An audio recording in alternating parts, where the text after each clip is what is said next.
Hello and welcome to another Paula Armstrong ceramics video.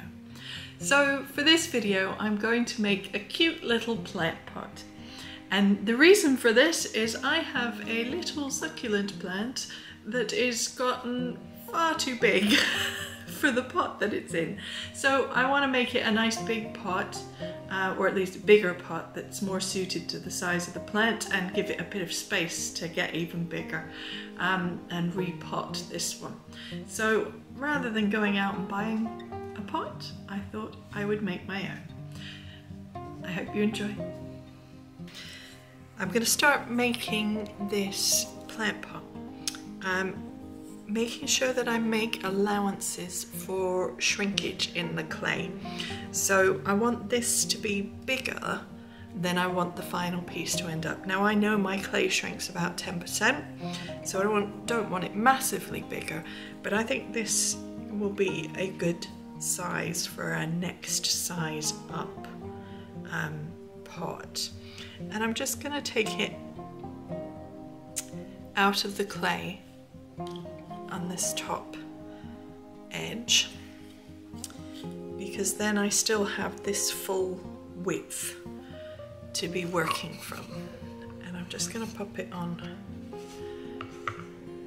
to my board and put it to one side. Now I'm going to just mark a line on the clay. And then I'm going to use my cutter. You can see I've done this before, so I've put a little mark with a Sharpie pen onto my cutter there that I can use. And I'm just going to use that mark. So I'm going to start with it one end of the line and just roll around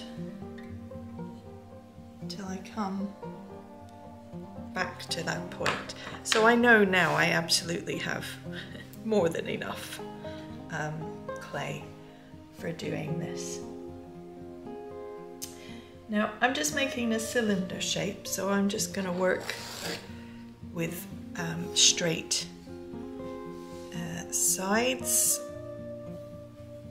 If you were going to try and make one with slightly sloped sides, then your piece of clay, rather than being a straightforward rectangle, needs to have a curve built into the shape. If we just put the edges out like that, what you'd end up with is a piece where you had a straight side and a side that went out like at the angle. So you wouldn't end up with both sides angled, you just have one out with a kind of slopey top. But we're just going to go for a straightforward cylinder for this one. Now, I don't want it too tall. It's not a massive plant. So I think I'm probably just going to go about there. If you want to be precise, you can use a ruler. You can do all your measurements. I tend to work by eye. I sometimes get it wrong. But you can usually make adjustments if you need to. So I'm just going to take away this piece here, and then I'm just going to take a little strip there underneath the piece that I'm going to use to attach the sides to the base. Now, as I'm handling the clay, I'm trying not to stretch the clay too much. So I'm trying not to lift with my fingertips, but to use like the whole of my hand. Now, I would like to move this clay out the way so that I can do some more work on that one. There we go. Okay. I'm also going to take a small strip off of this one as a side for the join as well. And then, now you could put a pattern or texture in at this point if you wanted to. For what I'm going to do, I think I'm going to build it and then I'm going to use a tool to press in a pattern after I've done the building. So we're going to start by attaching the side to the base, although actually what I need to do is put a hole in the middle of this for drainage, or more than one hole. But first of all, I'm just going to finish what I'm doing here and score around the edge. And then I am going to use a straw.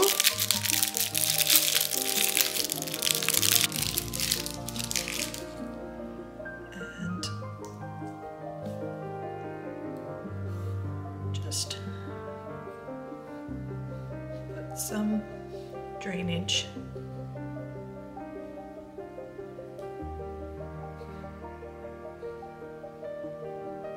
into the base there. Now I'm going to score the bottom of the slab where it's going to touch the base.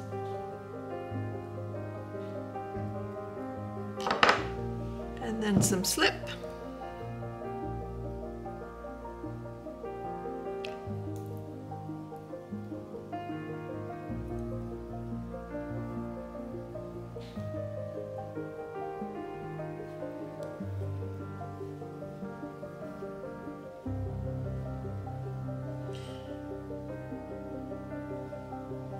May have one side better than the other, in which case you probably want to put the good side out.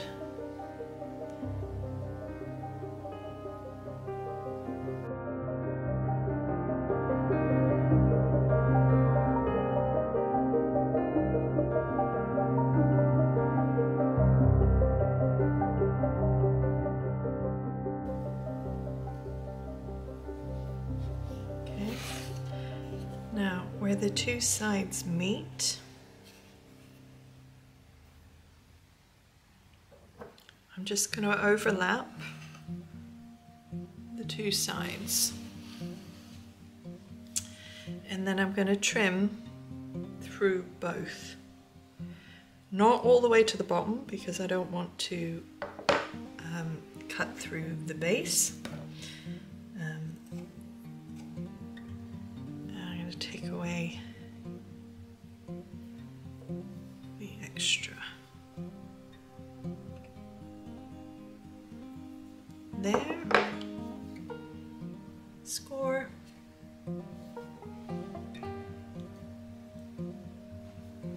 slip,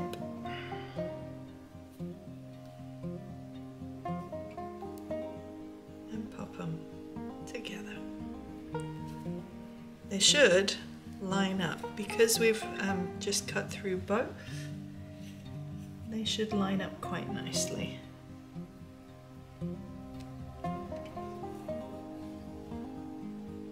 Okay. Now we've got the strips that I cut off, so I'm just going to put one around the bottom. Of excess here. I use a tool to get it into place. And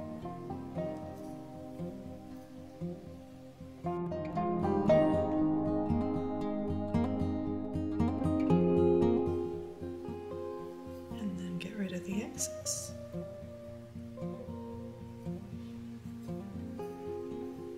I need, because this has got a sharp end, I need a tool with more of a blunt end.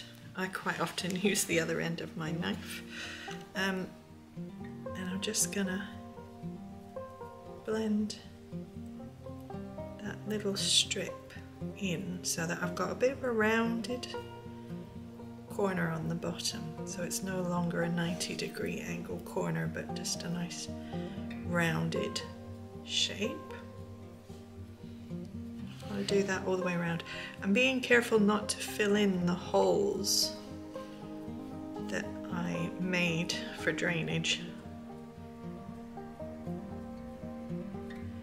I'm not worrying over much about the neatness on the inside because it's going to be filled with soil, but I do need it to be blended nicely.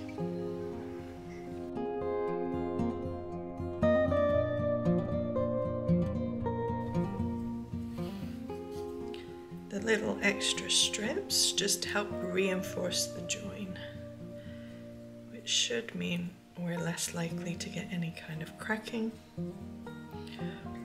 or hopefully leak, or excessive leaking anyway. Although to be honest, I don't think we'd know because we put the holes in the bottom anyway, so.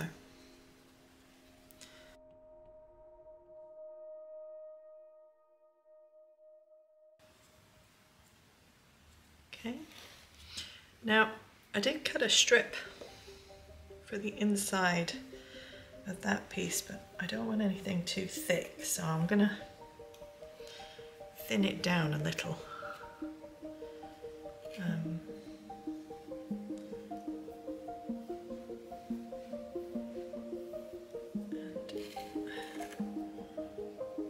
There we go. And it's a little bit of slip on the inside of that join. Make sure the clay is in place. A little bit of excess, take that out.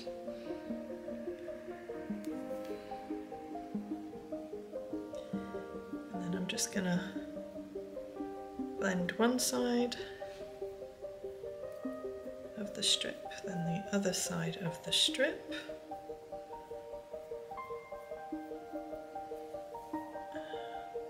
Take the excess off the top.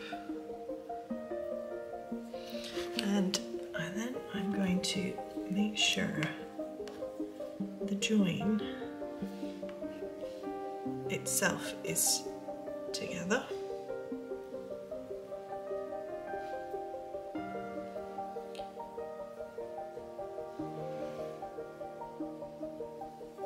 Before I then tidy this.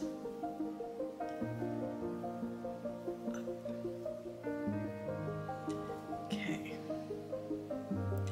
Now where I've been messing on the inside, I've made lots of marks around this top edge, so I'm gonna tidy those up a little before I move on to the next stage. Okay, so we now have a basic cylinder shape pot. Now you could just tidy this up and finish at this point if you wanted to. That's a perfectly functional pot. I would just blend together around this bottom edge as well, just to make sure that's all nicely joined up.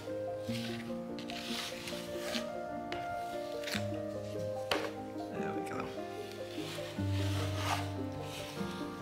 Do any tidying and anything that you wanted, and then that will be finished. Now, I quite like the idea of having a little bit of a bulbous bottom, so I'm just going to stretch this clay out just a little, or closer to the base. But you do need to be able to get your hands inside it if you want to do anything like this. And do be careful of the join, because you might well have to go back over it. You'll be able to see when I turn this around that you can see a line.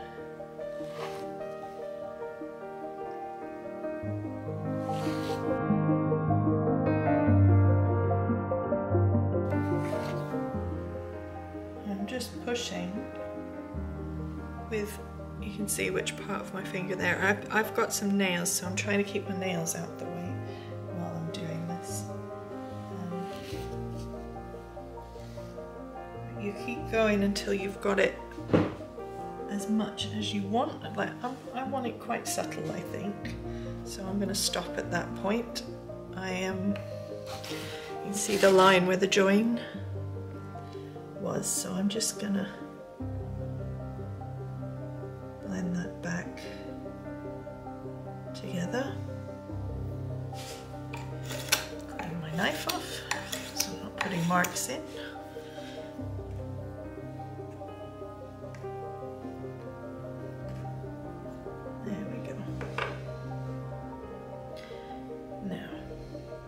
I am going to flare this top edge, but I want to put my pattern in the rest of the pot first. So I am going to do that next.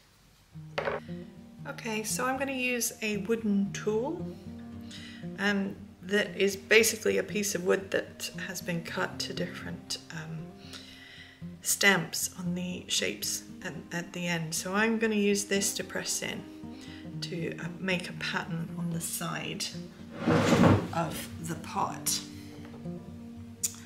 So I need my hand behind it to support, and then I'm going to gently press in. I'm going to do this at regular points all the way around the pot.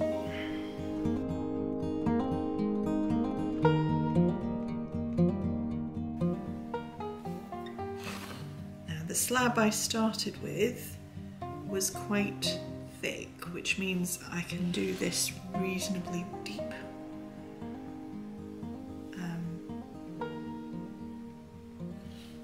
Without worrying too much.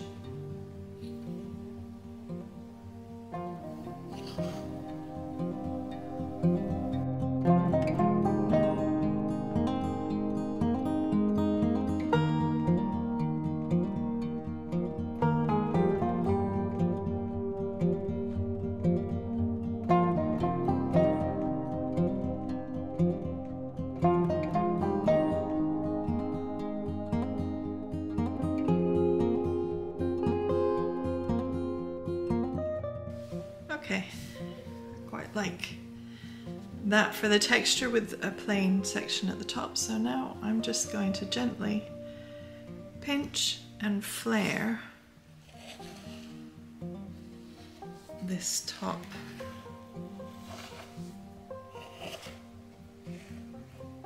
edge.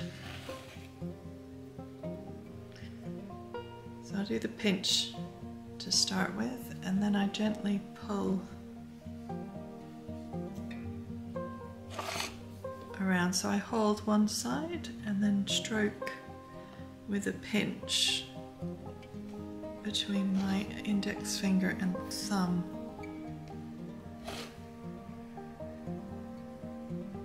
To smooth away the pinch texture a bit, so you don't see the marks where I've actually done the pinch so much.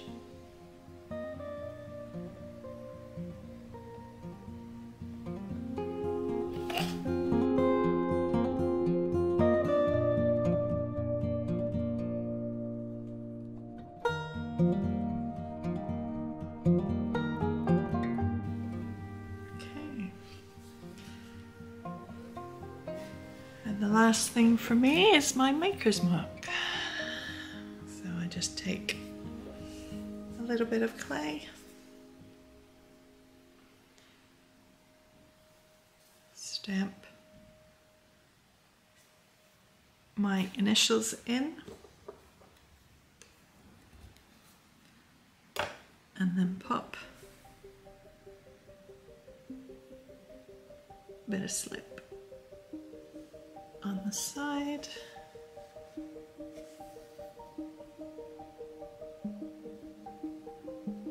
And attach.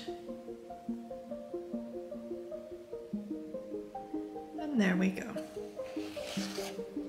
My new little little plant pot all finished. I will pick a glaze that's going to break over the pattern to make it a little bit interesting. I might do a couple of different colours, we'll see.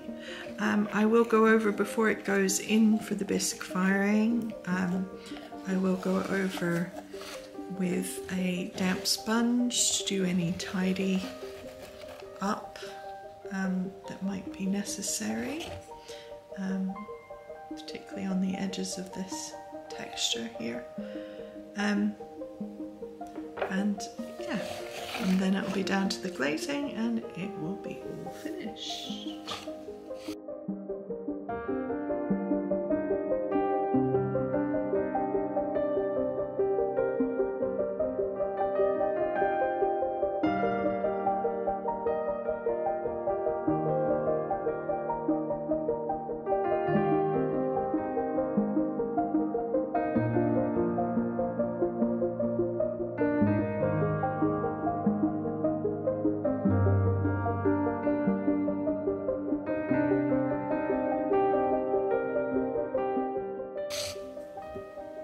I hope you enjoyed the video, and I will see you again for the next one soon.